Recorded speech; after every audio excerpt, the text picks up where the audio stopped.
જય હિન્દ મિત્રો, વિલાસ physical defence એકેડમીમાં તમારા બધા મિત્રોનો ફરીથી હાર્દિક સ્વાગત છે. આજે એ ખુશીનો અવસર છે, બરાબર, કે જેના ઘણા સમયથી તમે રાહ જોઈ રહ્યા હતા અને ઘણા વિદ્યાર્થીઓ મને કીધું પણ હતું કે સર તમે આજે ભરતી અત્યારે ચાલી રહી છે ગુજરાત પોલીસની, તમારા એકેડમીમાંથી એક વિદ્યાર્થી એ બી પાસ થયા છે, મતલબ કે ઘણી ખરી મુસીબતોનો સામનો કરી અને સારા ટાઈમિંગથી પાસ કરી અને ફાઇનલી સિલેક્શન લઈ લીધું છે. એને તમે વાત ન કરી, એને તમે સ્ટોરી કીધી નથી. તો આજે એ અવસર છે, બરાબર, કે આજે આપણે વનરાજભાઈને બોલાવ્યા છે, બરાબર, કે એમને પૂરેપૂરી માહિતી આપશે, આપણે એનું સન્માન કરવાના છે, બરાબર, અને તમને એ મોટિવેશન મળશે એવી વાતો ઘણી બધી કરવાના છે આજે, બરાબર. જેમ કે તમને ફિઝિકલ હવે ઓછા સમયમાં કઈ રીતના પાસ કરવું, એક્ઝામ, વનરાજભાઈ એક્ઝામ ક્યાંય જઈને ઘરે રહીને એક્ઝામ પાસ કરી હતી. તમે એવું કહેશો કે આ કઈ રીતના પોસિબલ છે? યસ, આ બી પોસિબલ છે. એને કર્યું હતું એ આપણને કહેશે, બરાબર. પછી શરીરમાં એટલી પ્રોબ્લેમ હતી, બરાબર, પેટની એટલી સ્ટમકની પ્રોબ્લેમ હતી, બરાબર, ઓવરએજ, ઓવરવેઇટ, બરાબર, એમ સમજી લો તમે. એન્ડ ઓવર થિંકિંગ કહેવાય ને, કે ઓવરએજ, ઓવરવેઇટ ને ઓવર થિંકિંગ, એ ત્રણેય વસ્તુ માણસને જે છે ને એ પાછળ પાડી દેતી હોય છે, બરાબર. પણ એમને હિંમત નો હારી, હાર નો માની અને મારી ત્યાં કમ્પ્લીટલી ડેડિકેશનથી પૂરેપૂરો સમય આપે. અને જે કહેવાય ને કે જે પૂરેપૂરો સમય આપે ને તો એને રિઝલ્ટ તો કાંઈ મળે જ મિત્રો, બરાબર ને. એને રિઝલ્ટ એના ફેવરમાં મળ્યું. આ સુધી ક્યારેય પણ ફિઝિકલ એમના માટે હંમેશા ચેલેન્જ વાળું રહ્યું હતું, બરાબર. તો એ ફિઝિકલને પણ એને આ વખતે એમની ભરતીમાં જે 2025 ગુજરાત પોલીસની ભરતી જે હતી એમાં ફિઝિકલે પાસ કરી નાખ્યું, બરાબર. ગ્રાઉન્ડનો પણ એનો જે અનુભવ શેર કરશે કે એ થોડા ગ્રાઉન્ડમાં ઇમોશનલી થઈ ગયા હતા, કેમ કે પહેલી વાર ફિઝિકલ પાસ થયું હતું, તો એ બી વાતો કરશે, બરાબર. તો મિત્રો, વિડીયોમાં ઘણું ખરું છે. ગુજરાત પોલીસના વિદ્યાર્થી મિત્રો, તમારા માટે ખૂબ જ ઇન્સ્પિરેશનલ વિડીયો રહેવાનો છે. આ વિડીયો લાવવાનો હેતુ એક જ છે કે તમને થોડીક માહિતી મળે, બરાબર, તમને થોડુંક ખ્યાલ આવે કે યસ આપણે બી કરી શકીએ. અગર જો જીદ હોય, જુનૂન હોય, જુસ્સો હોય તો બધી વસ્તુ પોસિબલ છે ભાઈ, બરાબર ને. એની મિસાલ જે છે આપણા વનરાજભાઈ છે, બરાબર. તો પહેલા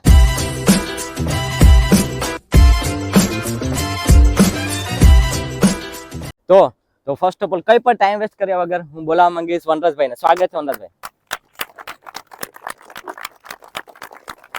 ખૂબ ખૂબ અભિનંદન એન્ડ કોંગ્રેચ્યુલેશન કે ફાઇનલી પાસ થયા છે એમને. દેખો, આજે વનરાજભાઈને સન્માન કરવા માટે 3 સોલ્જરોને આપણે બોલાવ્યા છે, બરાબર. એક તો એમના ખુદ એમના નાના ભાઈ, બરાબર, કે જે અત્યારે પેરા એસએફમાં કમાન્ડર છે. એક આપણા આર્મીમાં જે 2019 બેચમાં પાસ થયેલો, એક આપણે બીએસએફ માં પાસ થયેલો છે. પેલા એ બંને સોલ્જર પેલા સ્વાગત કરશે વનરાજભાઈ, બરાબર. અક્ષય અનવીનો.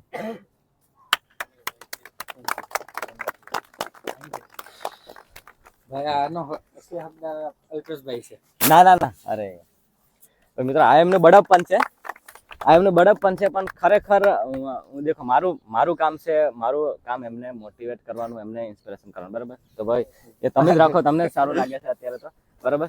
પછી બોલાવા માંગીશ હું આપણે યુવરાજભાઈ ને એના નાના ભાઈ. કેમ કે દેખો, એક વસ્તુ એ છે કે જે ખરેખર આપણો ઘરનો સદસ્ય હોય ને, એમને જ એની રિયાલિટી ખબર હોય કે હકીકતમાં થયું છે કઈ રીતના, થયું છે કેવું, મતલબ કે કઈ રીતના બધી રહ્યું છે. તો એ આપણને રૂબરૂ આપણને જે છે એ થોડું ઘણું શેર કરશે. પછી આપણે વનરાજભાઈ જોડે બધી સ્ટોરીની કઈ વાત કરશું. યુવરાજભાઈને બોલાવીશ, એમના નાના ભાઈને. કામ બરાબર મિત્રો. તો ખાલી ટૂંકમાં કયો, બરાબર, પછી તો વનરાજભાઈ કહેશે ભરતીની બધી પ્રોસેસ કઈ રીતના રહી છે. યુવરાજભાઈ, ફિઝિકલની કે લાઈફની ટૂંકમાં લાઈફની કયો ને, ખાસ કરીને તાકે મોટિવેટ થઈ શકે આપણે વિદ્યાર્થી. ફિઝિકલની જર્ની તો વનરાજની બહુ ખરાબ હતી યાર. એનો ભાઈ ખુદ આર્મીમાં હોવા છતાં મેં એને રનિંગ પાસ નહોતું કરાવ્યું. અલ્પેશભાઈએ કરાવી દીધું, બરાબર. અલ્પેશભાઈનું મહેનત સારી હતી એટલા માટે એને કરાવ્યું પાસ. તમે બધા છોકરાઓ મહેનત કરજો, થઈ જાય, બરાબર, રનિંગ બધાને. કોઈ એવું નહીં કે કોઈનાથી રનિંગ નહીં થાય, પણ અલ્પેશભાઈની મહેનત સારી હતી યાર. મારો તો ભાઈ હતો એટલા માટે એક કહે ને કે ડૉક્ટર કોઈ દિવસ એને છોકરાઓનું ઓપરેશન ના કરી શકે, બરાબર. એની વાળું હું મારા ભાઈને ટ્રીટમેન્ટ ના આપી શકું. એની વાળું કેવું છે એમાં કે પહેલી એક્ઝામમાં જ્યારે મારે 77 માર્ક્સ હતા ને, કે ખાલી હું ગ્રાઉન્ડ પાસ કરી જાત ને તો એ શું કહેવાય કે હું ભરતીમાં આવી જાત, બરાબર. તો મારા ભાઈને મેં રજા લેવડાવી કે તું મહિનો દિવસ મને ટ્રેનિંગ કરાવતો. કેવું થતું કે ફૂલ લોડ આપતા મને, પછી અમુક સમયે હું બ્રેકડાઉન થાવ એટલે પછી તો ઇમોશનલ થવાનો જ છે. કોચ હોય તો ન થાય ઇમોશનલ, ભાઈ છે એટલે એને તો એમ થાય ને કે યાર આ ભાઈ એટલું હેરાન થાય છે. તો પછી હું ગીવ અપ કરતો ને તો આરે પછી એ પણ મને છોડી દેતો. એટલે કે એ નકર તો આર્મીમાં હતો તો એ કરાવી શકતો હતો મને, પણ ત્યાં એ હારી જતો હતો. કેમ કે હું બ્રેકડાઉન થાવ એટલે એ પણ થોડોક ઇમોશનલ થઈ જતો હતો એમ. એટલે મિત્રો વસ્તુ એ છે કે યુવરાજભાઈ અત્યારે હેરાસર કોમેડીમાં છે, પણ કહેવાય ને કે જે સંબંધ હોય ને એ ક્યાંક તો કમજોર પડી જતો હોય છે, બરાબર. પણ કહેવાનો મતલબ એમ છે કે એમને પણ અંદરથી એવું થતું હતું ભાઈ એમ બારોબારથી આમ કઠણ રહી, પણ અંદર તો જે હૃદય તો છે તે હંમેશા એક ભાઈ માટે હંમેશા દુઃખી થવાનું જ છે. પણ છતાં પણ પછી આમ એવું શું થયું, મતલબ કે એવી ભરતીમાં એમને ઉતાર ચડાવ આવતો રહ્યો હતો વનરાજભાઈને, બરાબર. પણ એ તમને એ કહી તો નહીં શક્યા હોય, પણ આમ પછી એવું થયું કે હવે આ છેલ્લી ભરતી કરવાનો મોકો છે, ત્યારે આમ હું આમ અંદર ઘરમાં શું ડિસ્કશન ચાલતું હતું, મતલબ બે શું આમ તમે ઘરમાં તો મને તો મારા ભાઈ ઉપર રિટર્નમાં તો પૂરેપૂરો ટ્રસ્ટ હતો, ફિઝિકલ ઉપર ડાઉટ હતો, પણ મેં કોઈ દિવસ એને એમ નહોતું કીધું કે તારે ગવર્મેન્ટની પ્રિપરેશન નથી કરવાની, બરોબર. 10 વર્ષ થઈ ગયા, હું એના કરતાં નાનો છું, મારે આર્મીમાં 14 વર્ષ થયા, હું 14 વર્ષથી નોકરી કરું ને એ 10 વર્ષથી તો પ્રિપરેશન કરે. તો કોમ્પિટિશન એવી હરેક વખતે ટફ હોય કે 2 માર્ક્સ 3 માર્ક્સ, બરોબર, કોમ્પિટિશન રિટર્નમાં બધામાં રહી જતો. તો બધાને ડાઉટ ક્રિએટ થતા કે યાર અંબુજામાં જોબ કરી લે, જામનગર રિલાયન્સમાં આઈટી ડિગ્રી કરેલું છે તો ત્યાં જોબ કરી લે. પણ મેં આને કીધેલું હું કહું આપણે કરવાની તો ગવર્મેન્ટ જ છે, બાકી કોઈ જોબ નથી કરવાની. તો ફાઇનાન્શિયલી રીતે તો કોઈ ઘરે કંઈ પ્રોબ્લેમ હતા નહીં, બરોબર. આવો એક ભાઈ હોય ને તો મતલબ કોઈ પણ ભાઈ છે ને ભાઈ પાતળમાંથી પાણી કરી લે ને જોરદાર તાળી પડે યુવરાજ છે, કેમ કે એને હા ભાઈ આજ વખતે જે લાસ્ટ ચાન્સ હતો, મારો લાસ્ટ અટેમ્પ હતો, એમાં ખાલી ઓનલી 2 વ્યક્તિને વિશ્વાસ હતો, મારા ભાઈને અને મારા મમ્મીને. 2 વ્યક્તિ સિવાય કોઈએ મને એમ નહોતું કીધું કે તું હવે પ્રિપરેશન કર. એટલે જ કહેવાનો મતલબ એમ છે કે આ યુવરાજભાઈ એમના છેલ્લે સુધી ખડા રહ્યા, એમ છેલ્લે સુધી એને હિંમત ન હારી અને ગીવ અપ ન થવા દીધું. વનરાજભાઈને કીધું કે વાંધો નહીં, તૈયારી કર, વાંધો બરાબર. એટલે મિત્રો આવું છે. હવે એ આપણે વનરાજભાઈ પાસેથી પૂરેપૂરી માહિતી લઈએ કે પરીક્ષામાં તૈયારી કઈ રીતના કરી હતી, તાકે તમને બી ખ્યાલ આવે, બરોબર. એન્ડ એમનો જર્ની કઈ રીતના રહી છે એ ખુદ શું કહેવાય કે આપણને કેસે આવે. ઓકે મિત્રો, તો આપણે આને 2 પાર્ટમાં ડિવાઈડ કર્યું. પહેલાં આપણે વનરાજભાઈ પાસેથી સ્ટોરી તો આપણે જાણી લીધી કે તમને ખૂબ જ એમની ઇન્સ્પિરેશન મોટી હતી, તો એમને ભાઈ થ્રુ પણ કીધી, એમને બી કીધું, બરાબર. એ પછી ફિઝિકલનો તમને મતલબ અત્યાર સુધી ફિઝિકલ જેટલા બી ફેલિયર રહ્યા હતા, પછી આ ફિઝિકલમાં આમ ડર તો લાગ્યો જ હશે તમને, ડર હવે આમાં કઈ રીતના કર્યું? અલ્પેશભાઈ ફિઝિકલ તો એટલું વીક હતું કે તમે એમ કીધું પેલા વિડીયોની શરૂઆતમાં કે વનરાજભાઈ માટે હંમેશા ફિઝિકલ એક ચેલેન્જ બનીને આવીને ઊભું રહેતું હતું. પણ હું તો કહું ચેલેન્જ નહીં, મારા માટે સૌથી મોટી બિગેસ્ટ વીકનેસ હોય ને મારી તો ફિઝિકલ જ હતું ગ્રાઉન્ડમાં. ઇવન મારા ઘરનાની ખબર હતી કે તમે ફિઝિકલની તૈયારી કરવાનું તમે રહેવા દો, તમે લેખિતની પ્રિપરેશન કરો કે જેથી કરીને તમારો એમાં સ્ટ્રોંગ પોઈન્ટ છે તો તમે નીકળી શકો. ને મારા 2 ફિઝિકલ એવા પોલીસના ફેલ થયા કે અમુક સેકન્ડ 25 સેકન્ડ 40 સેકન્ડ એ રીતે ગયા હતા, અને એમાં એક્ઝામમાં સારો સ્કોર હતો. એટલે ફિઝિકલમાં તો બહુ ખરાબ હતું. એટલે મિત્રો પછી આમ આઈડિયા આમ ક્યાંથી આવ્યો તમને? આઈડિયા તો અલ્પેશભાઈ હું શું કહેવાય તૈયારી કરતો હતો, એટલે મને ખબર હતી કે આજ વખતે હવે છે ને મારે જો ગ્રાઉન્ડ ફિઝિકલ પાસ કરવું એટલે મારે કોચ જોઈન કરવો જ પડશે. તો હું બધી તૈયારીમાં જ હતો કે કઈ રીતે મને કોઈ એવું ગાઈડન્સ આપી શકે એવો વ્યક્તિ મળી જાય કે જેથી કરીને મને મારું ફિઝિકલ ક્લિયર થઈ જાય. અને મારે શું કહેવાય હું લાઇબ્રેરીમાં રીડિંગ કરતો હતો, સીસીઈની પ્રિપરેશન કરતો હતો, પણ પોલીસને આ બધી આવ્યું એટલે હું કોચ ગોઠવા માટે ટ્રાય કરતો, બધીમાં ધાકડમાં ફોન કરતો ને આ બધી જગ્યાએ ફોન કરતો. પછી આપણી જ એકેડેમીમાં જે કાલે કે પરમ દિવસે જ ગ્રાઉન્ડ પાસ કરીને આવ્યા આપણા રવિભાઈ મારી બાજુમાં વિઝનમાં રીડિંગ કરતા લાઇબ્રેરીમાં. તો મેં એને વાત કરી કે ભાઈ મારે આ રીતે પ્રોબ્લેમ છે, મારું લેખિત સારું છે અને એમાં મને કોન્ફિડન્સ છે કે હું નીકળી જાય. પછી રવિભાઈએ મને કીધું કે અલ્પેશભાઈ કરીને છે, તમને નંબર આપું કે વાત કરી લઉં. એને મને નંબર આપ્યા અને મેં જોઈન કરી લીધું. મતલબ એ પછીની જે જર્ની આપણી રહી છે, મતલબ કે બધા એવું કહે છે કે ઈઝી રહેશે, ખરેખર ઈઝી રહેશે ખરું? નહીં અલ્પેશભાઈ, નહીં 5 કિલોમીટર ભાઈ બહુ ટફ છે. તમને એમ લાગતું હોય કે આ યાર એક ગ્રાઉન્ડ પાસ કરીને એટલા વિડીયો બનાવે, રીલ્સ બનાવે. ભાઈ હું 2 એક્ઝામમાં ફેલ થયો છું ગ્રાઉન્ડમાં, અને શું કહેવાય બહુ ટફ પડી જાય છે ગ્રાઉન્ડમાં, તકલીફ પડે છે. એટલે જે મારા માટે તો મોટી સીધી જ હતી, ગ્રાઉન્ડ પાસ થઈ ગયો એટલે મારા માટે તો આમ શું કહેવાય મને તો આમ એટલો આનંદ થતો હતો કે આમ ખુશીનો કોઈ પાર નહોતો, એટલો ગ્રાઉન્ડમાં પાસ થયા. વનરાજભાઈને એક પેટની સમસ્યા પણ હતી કે એને હર વખતે મારા વર્કઆઉટમાં એમને થાય છે. મારે પિત્તાશયમાં પથરી હતી, એટલે જ્યારે પણ 2-3 રાઉન્ડ મારું એટલે ઉપકા ચાલુ થઈ જાય, મને અંદરથી વોમિટિંગ ચાલુ થઈ જાય. મને ખ્યાલ છે, બરોબર. એન્ડ તમે મારા જૂના કદાચ વિડીયો જોયા હશે, તેમાં અમે વનરાજભાઈના વિડીયો અમે નાખેલા જ છે, બરાબર, કે કઈ રીતના એમને બધું કરાવતા. પણ એક વસ્તુ એ છે, દેખો એ કહેવાય ને કે સક્સેસ અને ફેલિયરમાં વચ્ચે એક પાતળી રેખા હોય છે, બરાબર. શું હોય ખબર છે? કન્સિસ્ટન્સી અને એનું ડેડિકેશન કેટલું છે ને, ડિટર્મિનેશન કેટલું છે ને. હું અહીંયા વિદ્યાર્થીઓને બી કહેતો હોઉં છું, વિડીયોના માધ્યમથી બી કહેતો છું કે તમે આવો ત્યારે તમે ગ્રાઉન્ડની પર રિસ્પેક્ટ કરો, બરાબર, તમે તમારા શૂઝની રિસ્પેક્ટ કરો, બરાબર. એટલી વસ્તુ લાવવાની છે લાવો. વનરાજભાઈ હરેક વખતે એનું પર્સનલ બેગ લાવતા, દૂરથી આવતા, બરાબર, ટાઈમસર કહો એ ટાઈમે પહોંચી જાય. બીજી વસ્તુ ઇલેક્ટ્રોલ એક પેકેટ નહીં, બીજા 2-3 પેકેટ હોય તાકે બીજા પણ વિદ્યાર્થીઓને આપે. પછી પાણીની બોટલ 2 લીટર વાળી મોટી બોટલ લાવતા, બરાબર. શૂઝ પણ અહીંયા શું કહેવાય કે અહીંયા આવીને પહેરતા. મતલબ એટલું ડેડિકેશન મિત્રો, આટલું ડેડિકેશન હતું ને ત્યારે જઈને એમને સમજો તમે કે રિઝલ્ટ જે છે એના ફેવર મળ્યો. એના માટે ફરીથી કોંગ્રેચ્યુલેશન અને અભિનંદન. બરાબર કે તમે આટલું ડેડિકેટેડ, જે બી વિદ્યાર્થી મિત્રો વિડીયો જોઈ રહ્યા છે એને મારે બસ આ સંદેશો છે કે તમે ફિઝિકલને હંમેશા હલકો નહીં સમજતા, બરાબર. તમે એને પ્રોપર વેથી લઈ જાવ તો થઈ શકે. હા હા, આરામથી પ્રોપર વેથી થઈ શકે, એવું કઈ છે નહીં. પછી વાત કરીએ પાર્ટ 2 માં, તો ફિઝિકલ પતી ગયું, ટાઈમિંગ સાથે પતી ગયું. ગ્રાઉન્ડની ઇમોશનલ મુવમેન્ટ પાર્ટ 2 પહેલા ગ્રાઉન્ડની ઇમોશનલ મુવમેન્ટ જરૂર શેર કરજો. ગ્રાઉન્ડમાં જ્યારે અમારી એકેડેમીનો એક ભાઈ હતો, એનું રનિંગ સારું હતું, અમારે બેનું એક જ ટાઈમે આવ્યું, તો હું તમને હેલ્પ કરી શી કે ગ્રાઉન્ડમાં એ રીતે અમારી વાત થઈ. અમે બેઠા હતા ગ્રાઉન્ડમાં, બધું પ્રોસેસ બધી પતી ગઈ. પછી શું કહેવાય, ગ્રાઉન્ડમાં એ ભાઈનો તો સારું રનિંગ હતું એટલે એણે તો 21માં પૂરું કરી દીધું. એટલે એ કેવું હોય, ગ્રાઉન્ડ તમે પૂરું કરો એટલે સીધું અંદર ઘૂસી જવાનું, જે પાસ થતા જાય બધા અંદર ઘૂસતા જાય. તો મારે થોડુંક લેટ થઈ ગયું. તો ઓલા કે ભાઈ તમે કેમ એટલા બધા લેટ આવ્યા, કે તમે રહી તો નહીં ગયા હોય ને? મેં કીધું ના ના, હું ઘડિયાળ સામું જોતો હતો, મારે 2-2 મિનિટના ચક્કર આવતા, 24 મિનિટમાં થઈ ગયું મારે. મેં કીધું ટેન્શન ના લે. પછી તોય મનમાં શું કહેવાય, આપણે ખબર છે 100% મને ખબર હતી કે હું પાસ છે ગ્રાઉન્ડમાં, તો એ હાળો મનમાં એક ડાઉટ હતો કે નંબર મારો બોલશે કે નહીં બોલે. અને પછી જે નંબર બોલ્યા ને તો હું અંદરથી ખરેખર બ્રેકડાઉન થઈ ગયો હતો. જે એમના જોડે જે આપણો જે બોયઝ હતો બરાબર, એને એવું કીધું હતું કે જ્યારે એન્ડમાં વનરાજભાઈના લાસ્ટમાં નંબર બોલ્યા ત્યારે એ આમ અંદરથી આમ થોડુંક આમ એટલું કહેવાય ને કે અત્યાર સુધીની જીત આપણે હાસિલ કરે તો આમ શીખ નીકળી જાય, આંખમાંથી આંસુ બી નીકળતા હતા. હા, આંસુ નીકળતા બરાબર. મતલબ એ મોમેન્ટ જે છે એ મતલબ અનફોરગેટેબલ. અરે અમે 2 ગ્રુપ વાળા એવી રીતે સેલિબ્રેશન કર્યું તો હક કરીને ને ટૂંકમાં સિસ્કારી જ બોલાવી દીધી હતી. તો પોલીસ વાળા કે અમે ખુશ જ છે ભાઈ, પણ અત્યારે કે આપણે જે પ્રોસેસ કરવાની છે ને એ કઈ પ્રોસેસ પતાવી લઈએ કે. તમને એવું લાગતી હતી કે નાની એવી પળ, પણ એના માટે બહુ મોટી પળ કહેવાય કે જેને મતલબ વર્ષોથી જે અનુભવ, મતલબ કે જે સ્ટ્રગલ જે રહ્યો છે, બરાબર, એનો અંત આવી ગયો છે. પછી તો એક્ઝામમાં તો કઈ એટલું બધું એમના માટે અઘરું હતું નહીં. જે આ ભરતીમાં જે વિદ્યાર્થીઓ જઈ રહ્યા છે એને ફિઝિકલ બાબતે તમે શું કહેવા માંગશો કે મતલબ કે આ મહિના દિવસ હજી પણ એને ટાઈમ છે કોન્સ્ટેબલના વિદ્યાર્થીઓને, કે મતલબ શું એને ધ્યાન એવું રાખવું જોઈએ કે જેનાથી એનો ફાયદો થાય, ત્યાં થઈ શકે, મતલબ ગ્રાઉન્ડમાં પણ ને તૈયારીમાં પણ?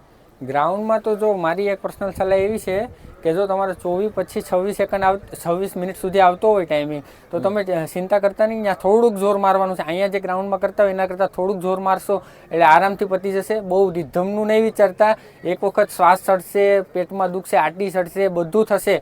8, 9, 10 રાઉન્ડમાં કોઈ પણ ઘાવક હોય ને, ઇવન ઘાવકને પ્રોબ્લેમ થાય. એટલે આપણે મેન્ટલી સ્ટ્રોંગ રહેવાનું છે. અને 24 પછી 26 27 વાળા 28 વાળા સુધી પાસ થયેલા છે, એટલે બહુ ટેન્શન નહીં લેતા હવે. અને ઇન્જરીનું ખાસ ધ્યાન રાખજો અને જેટલું થાય એટલું વર્કઆઉટ કરજો. બાકી ત્યાં લાસ્ટમાં છે ને જોર મારી દેજો. અને ઘડિયાળ ઉપર મારી પર્સનલ સલાહ, હું પાસ થયો હોય ને વધારે પડતા તો ઘડિયાળ ઉપર ફોકસ કન્ટિન્યુ.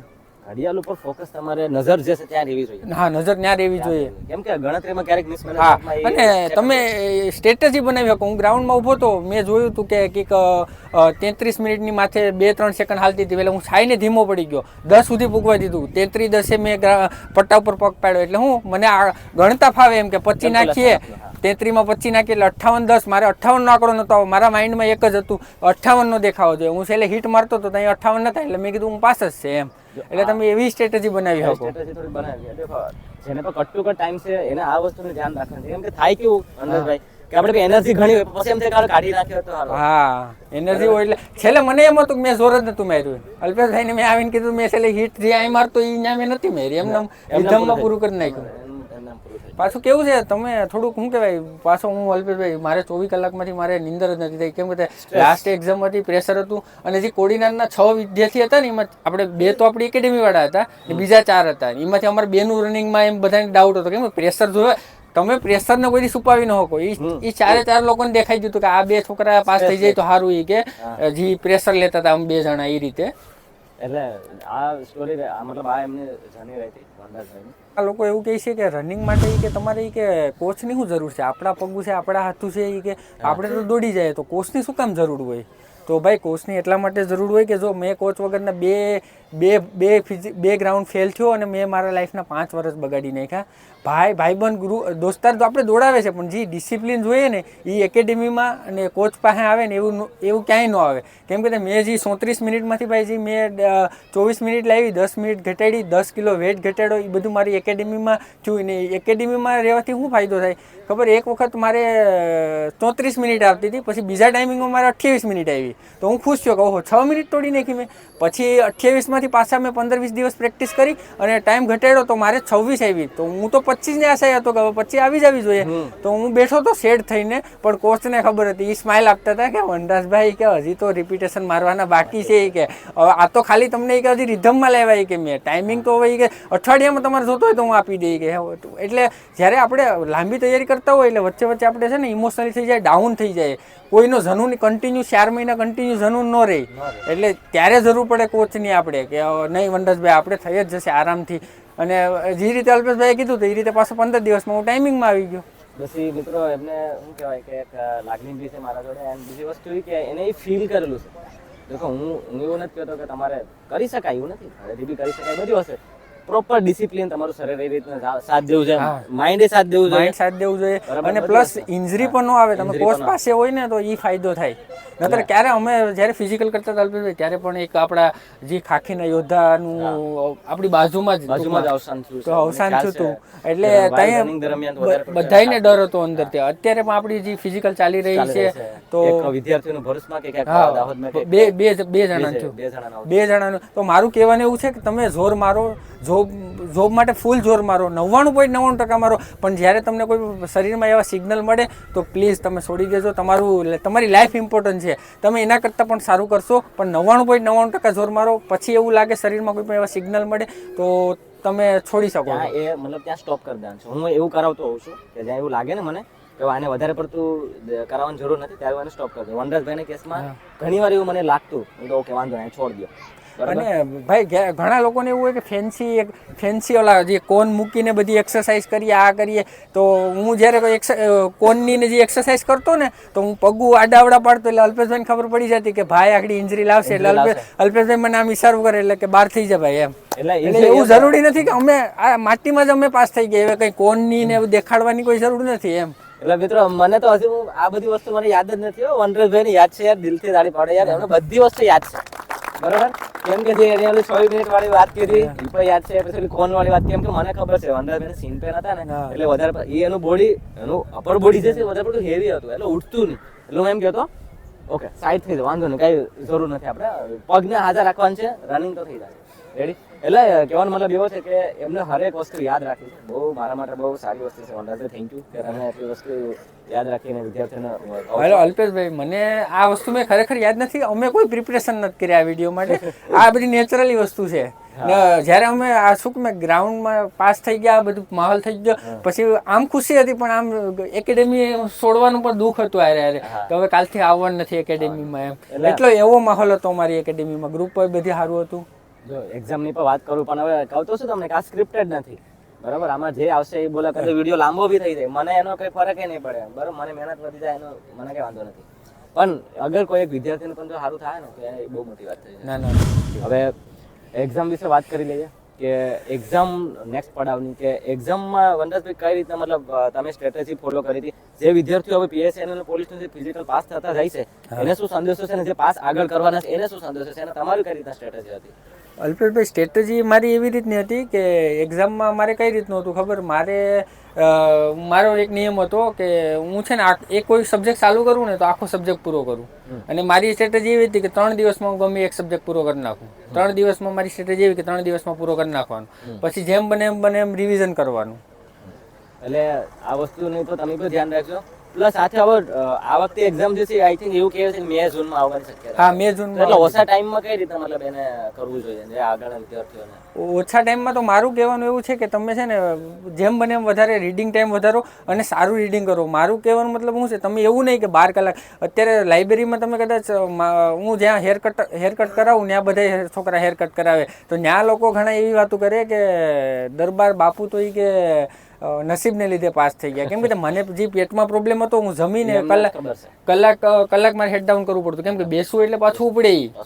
એટલે ને ઈ લોકો યંગ લોકો જેટલી કેપેસિટી મારી ન હોય બેસવાની, કેમ કે હું વધીને 8-10 કલાક માન ફોકસ કરી શકું. એ બધા રાતે 2 વાગ્યા સુધી, એટલે બધા ઘણા લોકોને એવું હતું કે બાપુ શું કહેવાય નસીબથી પાસ થયા. ભાઈ નસીબની વાત નથી યાર, મારી મહેનત હતી અને પૂરી મહેનત હતી. એવું નતું, મેં તમને કીધું ને કે હું એમ કહું ને કે 6 વાગ્યાનો ગ્રુપમાં ટાઈમ નાખું, એ 6 વાગે એક્ઝેક્ટ અહીંયા હોય. બાકી એમના ગામથી અહીંયા આવવા માટે અને રસ્તામાં ઘણા ખરા જાનવરોનો ડર, ગાડીઓનો, રસ્તા હોય એવા વળાંકવાળા અંધારામાં, બરાબર, છતાં પણ ત્યાંથી ટાઈમસર પહોંચી જવાનું છે કે ભાઈ કોચવે કીધું છે તો આવી જવાનું છે, એટલે એ ટાઈમે પહોંચી જવાનું. પ્રોપર ગાઈડન્સ અને પ્રોપર એમ ફોલો કર્યો ત્યારે જઈ અને એટલે એવું કઈ નથી કે આસાની થઈ ગયું. હા, પણ એક્ઝામ જે છે એ ખાસ કરીને મેં કીધું ને. અને ભાઈ તમે છે ને જો એક્ઝામમાં આ પોલીસની પ્રિપેરેશન છે ને, અત્યાર સુધી મેં 3 એક્ઝામ ફોલો કરી પોલીસની. અલ્પેશભાઈ હરેક વખતે સરપ્રાઈઝ મળે. એટલે છોકરાઓ શું ભૂલ કરે ખબર છે કે આ સબ્જેક્ટ નથી કરવું, સ્કીપ કરી દેવો, આ પૂછાશે નહીં, ઓલું નહીં પૂછે. અને થાય કેવું અલ્પેશભાઈ, તમે જે સ્કીપ કરો ને એનું વેઇટેજ વધી જાય અને ત્યાં એનું ટફનેસ વધી જાય એની.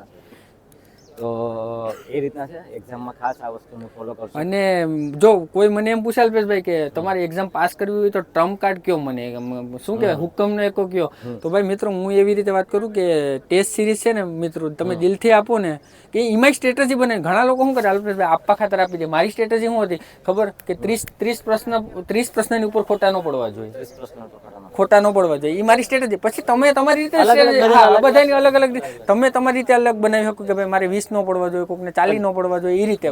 આ વસ્તુનો તમને ત્યાં ફાયદો થયો હતો કે મને? ફૂલ ફાયદો અલ્પેશભાઈ. મેં 157 અટેમ્પ કર્યા હતા. તમે વાત માનજો, કોઈ છોકરો ન કહી શકે કે 157 માં હું આવી જાય, પણ મેં તમારી સાથે અમારી અલ્પેશભાઈ જોડે કન્ટિન્યુ, હું જ્યારે ડાઉન થતો ને એક્ઝામ મેન્ટલી પ્રેશર લેતો, તો અહીંયા અલ્પેશભાઈ કહેતા કે વનરાજભાઈ થોડાક યોગા કરો, આ કરો.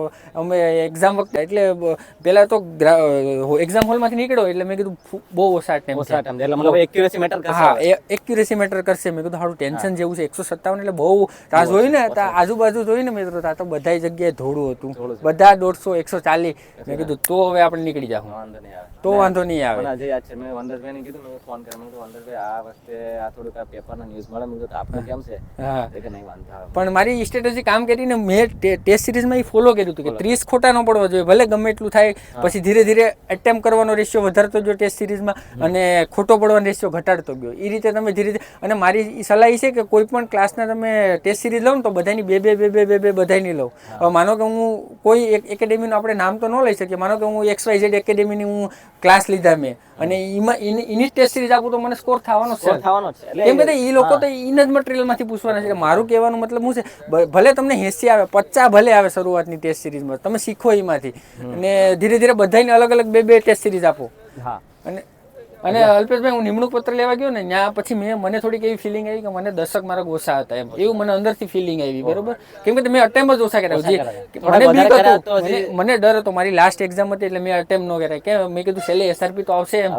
હા, એટલે ઈ બી કે મેં અટેમ્પ ન કર્યા. એટલે મેં બધાને પૂછ્યું, મેં કીધું ભાઈ શું તમે શું કર્યું હતું કે 133 માર્ક છે, કોઈક 135 વાળા છે કે જેને બિન હથિયારીમાં થઈ ગયું, ને આપણે હથિયારીમાં થયું. બરોબર, તો એ લોકોનું કહેવાનું શું હતું, એ લોકોએ 20 થી 25 ટેસ્ટ સિરીઝ ફોલો કરી હતી અને મેં 10 આપ્યા હતા. એટલે મારે જો એટલો ફરક દેખાણો મને. આ વનરાજભાઈ આ વસ્તુનું ધ્યાન રાખજો મિત્રો, ટેસ્ટ સિરીઝ વધારે પડતા આપજો. હા, ટેસ્ટ સિરીઝ ફૂલ ફોલો કરવાની પ્લાનિંગ થી, અને જ્યારે એક્ઝામ હોલમાં બેઠા હોય એ રીતે જ આપવાની. ઓકે, તો આ બધી વાત થઈ ગઈ.